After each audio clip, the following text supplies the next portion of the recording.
Welcome back to the Crypto's Key conversation. We're going to start with this one right here with Brad Garlinghouse. So he's responding to Stuart Alderati from yesterday. It says SC is getting battered in the court. In our case, has been proven wrong, been called hypocritical, lacking faithful allegiance to the law, fined for discovery abuses, and now another distinguished court saying it's arbitrary and capricious. That's a really big deal. Brad Garlinghouse says, while these are great outcomes, and it's feeling like summer of justice, it's sad that so many in the U.S. crypto community have to resort to legal processes to prove this SC is out of control and consistently wrong on the facts and the law. I mean, literally straight up hard facts right there. It's just shameful that this is how our government that is supposed to be representing us is representing the U.S., literally hindering and stifling innovation and trying to keep, us smaller players out. And trying to get a bigger slice of the pie so they can control the narrative. And it's just shameful, man. And we know all about a bunch of shady dealings, backdoor dealings, just shady connections to China and all the shadiness behind hashtag #EatGate. We know that it all has some sort of connection, like a giant spider web. And we're going to touch more on it here in this video. So some good news here. Eleanor Terrett says, Scoop. SC Chairman Gary Gensler has agreed to testify before the Banking GOP Senate Banking on Tuesday, September 12th, and before Financial Committee and FSC Dems on Wednesday, September 27th. So it should be showtime, man. We'll see what's up. What's funny is DAI says, hey, Senator Warren, can you copy the XRP Army when you send Gary the questions? So remember, if you've been paying close attention, we found out that Senator Elizabeth Warren was not only sending Chairman Gensler the questions, but actually giving him recommended answers per question. So wasn't really, testifying or being put in a hot seat. He was already not even tossed a softball. It was a giant beach ball that was tossed at him. So he just knocked all the questions out of the park because he had the answers to the test, if you will. Just shady stuff, man. Eleanor Terrett has something right here too. Says new SDNY Judge Catherine Polk Faia, the judge who's also in charge of the Coinbase case, has thrown out a class action lawsuit against Uniswap, ruling that software Uniswap cannot be held accountable for the losses of its users or the damage caused by third parties. Marvin says another huge victory for the crypto world and software devs. SDNY court tossed out the class action lawsuit against us, deciding that the self-driving Uniswap protocol has primarily lawful use of protocol devs aren't liable when others misuse it. The trend in courts is obvious. So really lock in at what he said. The trends in the courts, it's obvious. So obviously we know Chairman Gensler and SEC tactic of overregulation by enforcement. They're trying to bring on all these cases and trying to stifle all this innovation. They're trying to go after,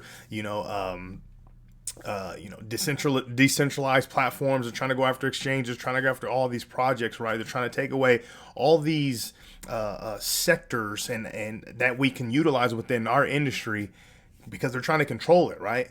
So instead of trying to make, some sort of regulatory framework or create, a playbook that, these companies and exchanges can follow, they're just trying to literally hinder the innovation, control it for themselves, and get a bigger piece of the pie, right? But the trends in the court is obvious. Now you have bigger players that have the ability to fight back. And obviously with the SEC versus Ripple case and Ripple winning majority of how the case is going, obviously we're still waiting to see if the interlocutory appeal is granted or not.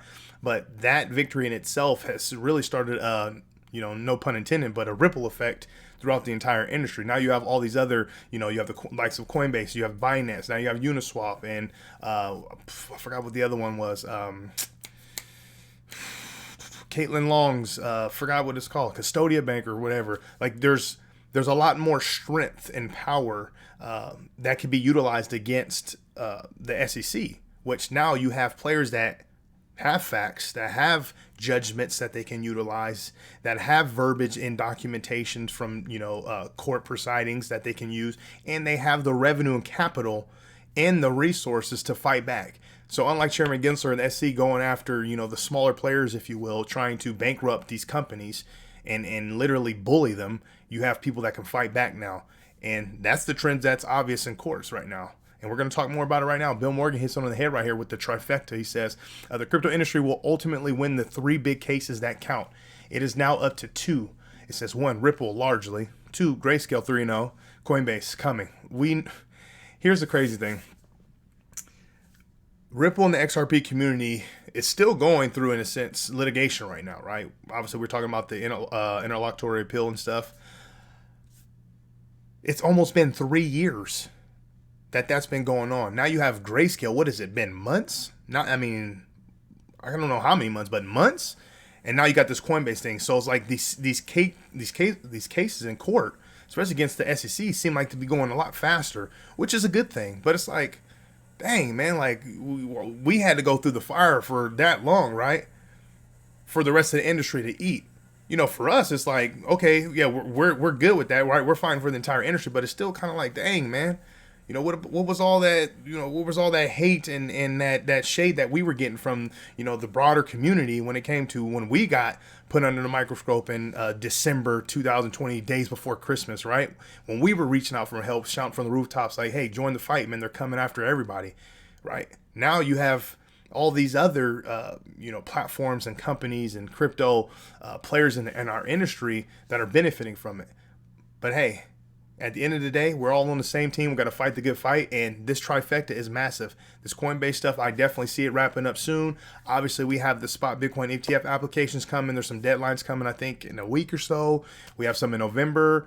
I think there's 1 or 2 in January, and then I think the last one would be like in March, close to the Bitcoin halving. So there's so many positive things, or positive catalysts, if you will, that are really, they've already been ignited. So it's just a matter of, to that wick gets to the rocket and this thing takes off. It's going to be an exciting bull run, coming up in 2024, 2025. But anyways, yeah, so 1, 2, 3, Coinbase is pending. It says the SEC had some wins mainly by settlement, but by the end, I expect it will have lost the trifecta that matters. Yeah, think about it. Look how much information, facts, lawful things that can be utilized in other court cases if they, present themselves after. There's so much strength and power that can be gained and utilized just from these 3 proceedings or these 3 court cases here. So once we get these 3, you got spot Bitcoin ETF approval, some frameworks going to be developed. We've already had so much growth when it comes to the legal side of things, and we're only going to continue to get more as time goes on. It's showtime. We are very blessed to be in the position we are in, even though we had to go through the fire to get to it, and we're going to have to go through some more. But hey, we're here. And I wanted to play this too. This is from WeezyX putting up this little clip with Charles Gasparino. You got JD, and you got Eleanor Tourette here. It says, I believe Judge Torres denies the appeal. This is JD speaking. Uh-oh. Come on now. Stand by. We got to reload this bad boy. What is your, how far does the SEC get with this interlocutory appeal? I believe that Judge Torres denies the appeal, and I think she takes the opportunity to address the distinction between what Judge Rakoff said and what she said. That's my prediction. But I don't believe she's going to grant it. JD, he's been spot on, man. It'd be hard to go against him, and it seems like, the legal minds within our community, at least, and some in the broader community, agree. But then you got, the other people that see the other side of it. So we'll see. I'm definitely, rocking with JD on this one. This is interesting as well. It says Ripple decision brings opportunity for broader crypto reform. The Securities and Exchange Commission has been on a crusade against the crypto industry, claiming that most digital tokens are securities. So it says, quote, in cases like this, when the odds shift against you, it's time to settle and move forward, says JW Verrett, saying the SEC should also settle with exchanges and shift to collaborating on a regulatory framework instead. It shouldn't be that difficult. It's obvious, especially at this point. No, it's like the writing's on the wall. You're backed into a corner. You look ridiculous. Your tactics are shameful. Everyone, literally 99.9% of the people are against you. It's like at some point you got to be like, okay, humble yourself. Take it in the chin, and do the right thing. Collaborate and make this thing right. Develop some sort of regulatory framework that allows this space to flourish and puts the U.S. really on the map when it comes to crypto. It's crazy. Don't let us fall behind any more than we are. Let us be the dominant force when it comes to this thing. Obviously, crypto's global and all that stuff, but I'm saying, like, stop keeping us in the shadows and keeping our legs attached to, these shackles and carrying these anchors, man. Let us go. Dang. It's crazy because it's like it's simple stuff. But no, they got their own like personal selfish ways, and it's like, dang, what about all the rest of us? We got to eat too. We got families too, and we're doing things the right way. It's crazy, man. Mr. Huber put this up just to change the things here. So the hashtag ETHgate stuff. So you remember that audio clip that DAI had put up talking about? It was Joe Lubin talking about having multiple synonymous identities. To purchase Ethereum in the ICO, right? So you could do smaller portions and you could do multiple identities. So pretty much you don't pop up on the radar as a flag, right? So he goes, hey Tom Emmer, just in case you're ever in support of Ethereum ETF, pretty crazy if you allow pension funds to invest in a project where the fund founders call to disguise all major investors by creating multiple synonymous. Synonymous. Gosh, that's a tough word. Multiple identities, so nobody is scared. And then he puts it down here. We've already played it a lot on this channel. You can go in and play it if you want. But yeah, it's literally saying that you can create multiple identities and create or purchase smaller allocations. It's crazy. And then DAI says, don't. Gosh, why is it doing that? It says, don't forget, Warren Davidson. They are all aware of this and the China ties. So look, check this out. There's this article from CoinGeek.com. It says Ethereum Vitalik Buterin's Chinese connection.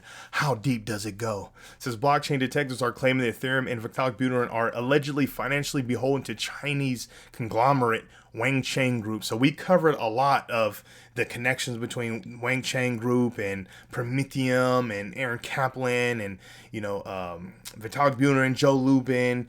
The likes of William Hemman and so on. A lot of shady stuff. And DAI says, laid out on a silver platter for Congress, Ethereum Vitalik Buterin's Chinese connection. And it's crazy because like it's still not being addressed. You got, who was it? Warren Davidson talking about the evil side of Ripple, the company, helping to develop CBDCs, the evil CBDCs. But it's like you won't even acknowledge, and we're well aware that you're highly tapped in when it comes to this X platform. So you know what's up. Won't even mention or acknowledge the whole hashtag ETHgate stuff. Some weird stuff, man. It's completely shameful, man. And we consider Warren Davidson one of the good guys. We'll see, man. Time will tell all, man. It's crazy.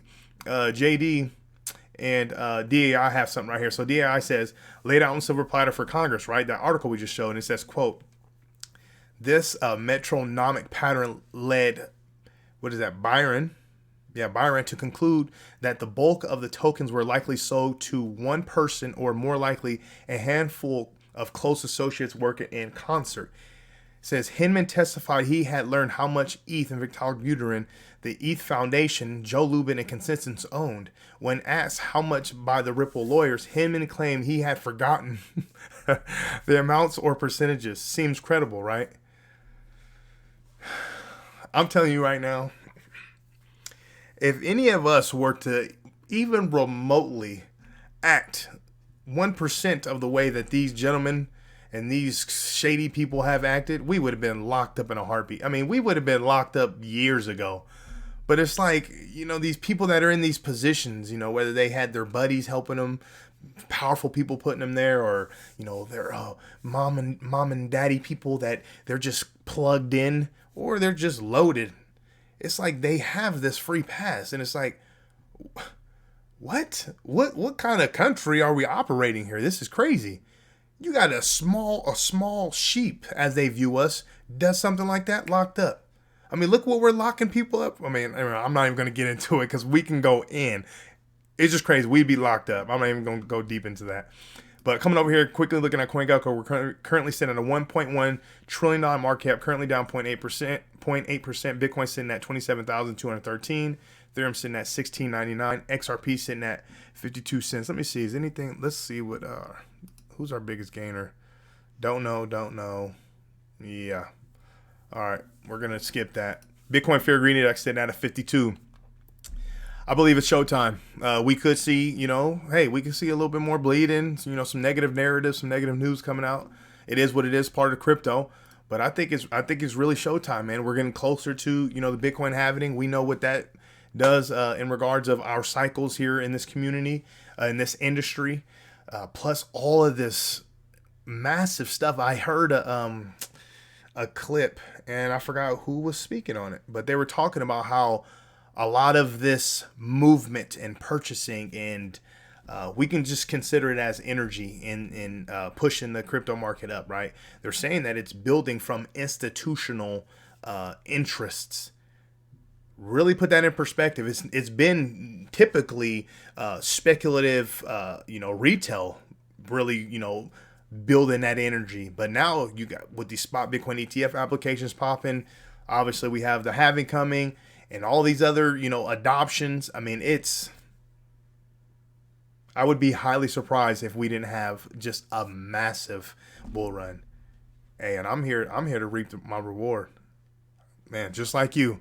Make sure you come to the Crypto's Key Conversation YouTube channel. Subscribe. Follow us on Twitter. Or, excuse me, not Twitter. I got to stop saying Twitter. X.com. At Crypto's Key 1. I really appreciate your support. With all that being said, stay strong out there and be safe.